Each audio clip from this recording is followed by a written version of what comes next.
हाँ बेटा। छोड़ दो तो भाई। हाँ ये तीनों नोट हो गए बेटा। हाँ हो गई। तो ये हमारे थे types of carbon ion. Carbon ion हमारे जो है 3 टाइप्स के हैं। नंबर 1 सबसे पहला होगा प्राइमरी कार्बन आयन। प्राइमरी को ही हम बोलते हैं 1 डिग्री कार्बन आयन। ठीक है। अब प्राइमरी हमारा होता क्या है कि ऐसा कार्बन आयन जिनमें 1 एल्किल ग्रुप लगा होता है, जिनमें एक एल्किल समूह लगा हो उन्हें बोलते हैं 1 डिग्री कार्बन आयन या प्राइमरी कार्बन आयन।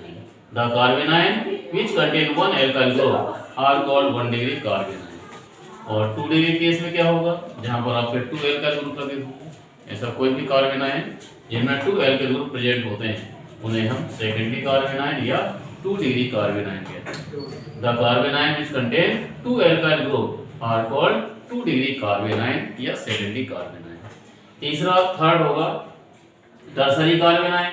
तो टर्सरी में कितने एल्किल ग्रुप दिख रहे हैं? 3 दिख रहे हैं। वे कार्बन आयन जिनमें 3 एल्किल ग्रुप प्रेजेंट होते हैं, 3 एल्किल समूह लगे होते हैं, उन्हें हम टर्सरी कार्बन आयन कहते हैं, 3 डिग्री कहते हैं। The carbon ion which contain 3 alkyl group are called tertiary carbon ion.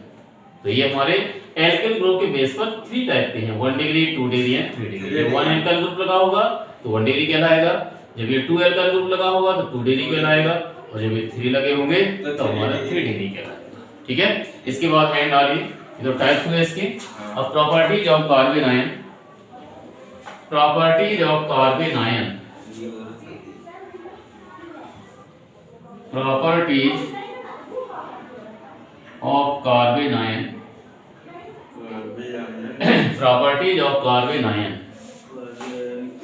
तो कार्बन आयन की प्रॉपर्टीज में बेटा नंबर 1 बाय 1 सबसे पहला पॉइंट हमारा इसमें होगा कि कार्बन आयन कैसे फॉर्म होंगे, जब हमारा हाइड्रोलिटिक फिजन होगा।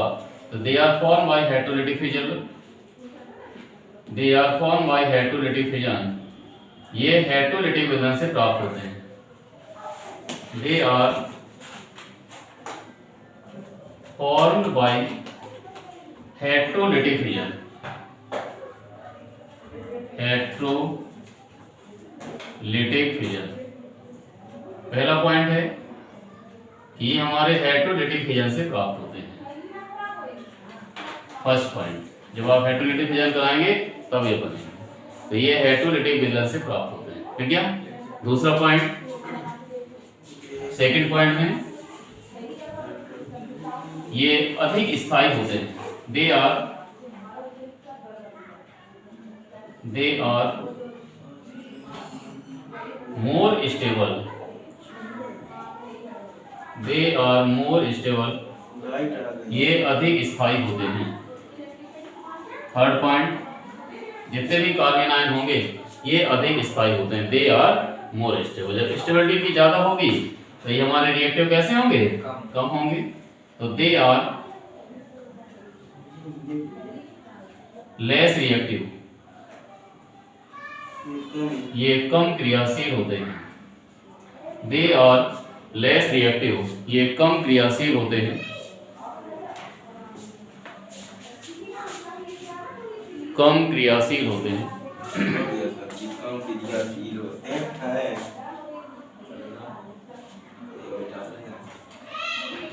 और अगला नेक्स्ट पॉइंट होगा, इनकी खासियत है कि इनके कार्बन के ऊपर नेगेटिव चार्ज प्रेजेंट होगा। अगले पॉइंट में देखिए, negative charge are present on carbon atom. इनके कार्बन पर ऋण आवेश उपस्थित होता है। Negative charge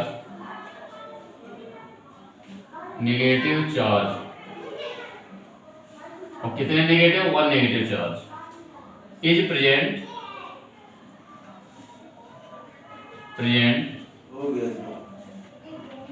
on carbon atom.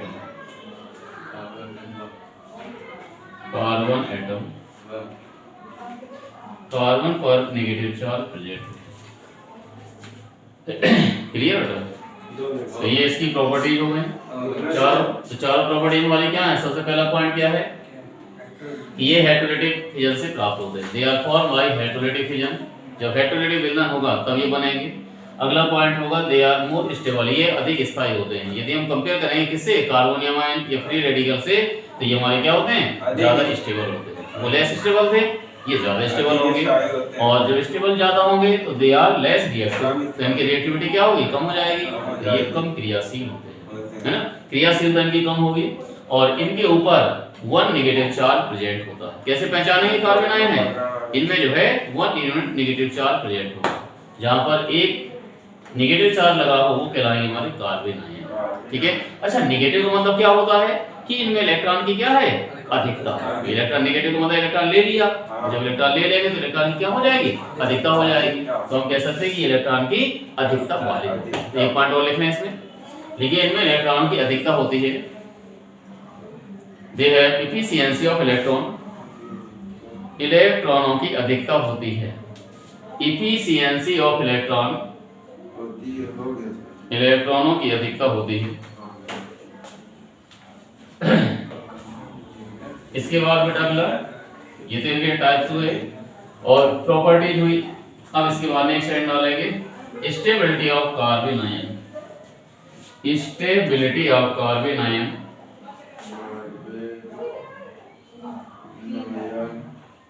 Stability of carbon ion, carbon, तो कार्बन आयन की स्टेबिलिटी जैसे हमारे फ्री रेडिकल की, कार्बोकेटायन की, वैसे ही आपको यहाँ पर देखना है। ये हमारा ले लिया हमने 1 degree carbon, 1 degree carbon ion हो गया, ये आपका 2 डिग्री कार्बन आयन, यहाँ 2 एल्काइल ग्रुप लगेंगे, और ये हमारा हो गया 3 डिग्री। तो जैसे उसमें आपने देखा था कार्बन आयन में, ये कार्बन आयन, कार्बोनियम आयन आपने क्या देखा था, ये कार्बोनियम आयन पर जिनके कार्बन में पॉजिटिव चार्ज प्रेजेंट था, उनमें स्टेबिलिटी सबसे ज्यादा किसकी थी, जिनमें नंबर ऑफ एल्काइल ग्रुप ज्यादा थे। तो 3 डिग्री की सबसे ज्यादा स्टेबिलिटी थी, 3 डिग्री कार्बोनियम आयन सबसे ज्यादा स्टेबल था कि नहीं था। तो यहाँ पर क्या है, यहाँ इलेक्ट्रॉन की अधिकता होती है, एफिशिएंसी है ये, तो यहाँ पर क्या होगा, यहाँ से कमी तो है नहीं, तो यहाँ पर सबसे ज्यादा, उसमें 3 डिग्री जो है सबसे ज्यादा स्टेबल था, इसमें कौन सा होगा, 1 डिग्री है, 1 डिग्री, तो सबसे ज्यादा स्टेबल हमारा 1 डिग्री, इससे कम 2 डिग्री, और सबसे कम आपका 3 डिग्री। तो ये इनकी स्टेबिलिटी का ऑर्डर होगा। यदि इसी में इनकी रिएक्टिविटी का ऑर्डर पूछा जाए, क्रियाशीलता का पूछा जाए, तो रिएक्टिविटी क्या हो जाएगी, ये अपोजिट हो जाएगी, यानी reactivity of carbon ion, carbon ion, तो कार्बन आयन की जो रिएक्टिविटी होगी वो इनकी जस्ट अपोजिट हो जाएगी आपकी, कि जो ज्यादा स्टेबल होगा उतना ही लेस रिएक्टिव। तो इनकी रिएक्टिविटी का ऑर्डर RCH2 नेगेटिव चार्ज,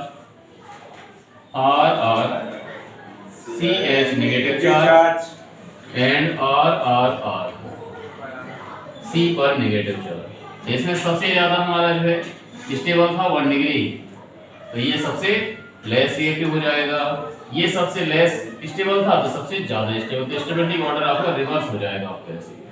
तो ये इनकी स्टेबिलिटी हुई, नोट करना, स्टेबिलिटी ऑफ कार्बन आयन।